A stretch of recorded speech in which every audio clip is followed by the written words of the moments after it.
Hey guys, Tom Williams, T. Williams Roofing here, and today I want to give you some tips on what you can do to ensure that you get a fair assessment when it comes to filing a claim for hail or wind damage on your roof.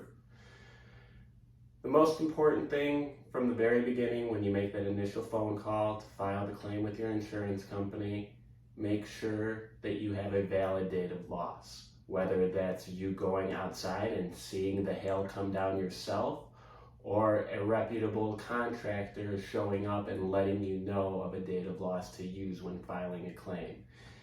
Contractors, public adjusters, no matter who it is representing you, they use more than likely the same software that the insurance company uses in order to track a storm. And if those dates don't match up, you're putting yourself in a hole from the beginning. So my first tip is to have a valid date of loss. My second tip is to make sure that you have somebody there representing you that you trust. You got to realize that when you file a claim with your insurance company, they're going to send out somebody that has their best interest at heart. You want to have somebody present that has your best interest at heart. Once that claim happens and you get denied, a lot of people think that, oh shoot, well that's over, I'm not going to get my roof replaced. And the actual numbers are probably 30 to 40% of claims that end up getting approved end up doing so on the back end of the claim. So it would be great if it was just as easy as, hey, calling into my insurance, I saw the hail come down, I'm owed a new roof, write me a check. You would think that's how it works. But unfortunately, like anything else out there, it's a game. And if you file a claim and you have legitimate damage, I don't want you to think that's the end of the line for you. You're owed a reinspection, and if you had a contractor representing you before and you lost faith in that contractor since then, get somebody like me out there to represent you and see what we can do for you.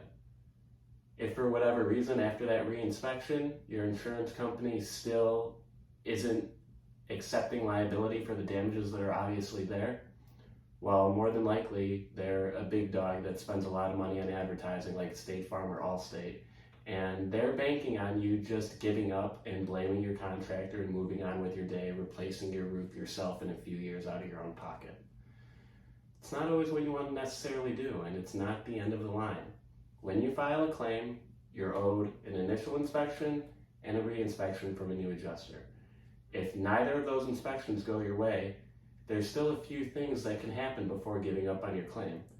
You can hire an independent appraiser, where you send out an appraiser, the insurance company sends out an appraiser, and both of those gentlemen or ladies have to come to terms on an agreement before leaving the property.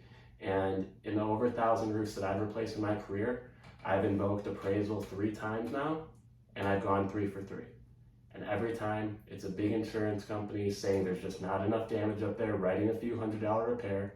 We go to appraisal, and all of a sudden the homeowner magically gets a check for tens of thousands of dollars, okay?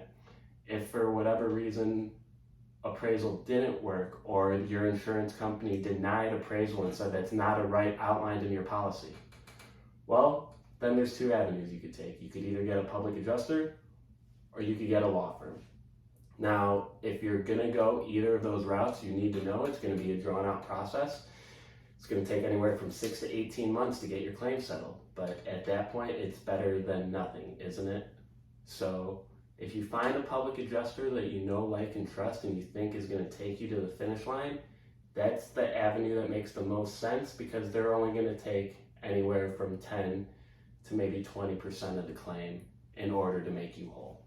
Whereas as soon as you get a law firm involved, they're going to take anywhere from 30 to 50% of that claim total. And hey, 30 to 50% of $50,000 is still better than 100% of zero, right? But there's just too many people out there that don't know their options, and I hope that this video helps you. So if you did go ahead and file a claim, you saw a bunch of your neighbors getting new roofs, and for some reason your claim isn't going the way that you want, look me up online, guys. I'm on LinkedIn. You could comment in this video. I respond to all of my comments. Anything that I could do to help you, no matter where you are in the country. If you feel like your insurance company is trying to take advantage of you, hit me up. All right? Tom Williams, T. Williams Roofing. Look forward to helping you guys out.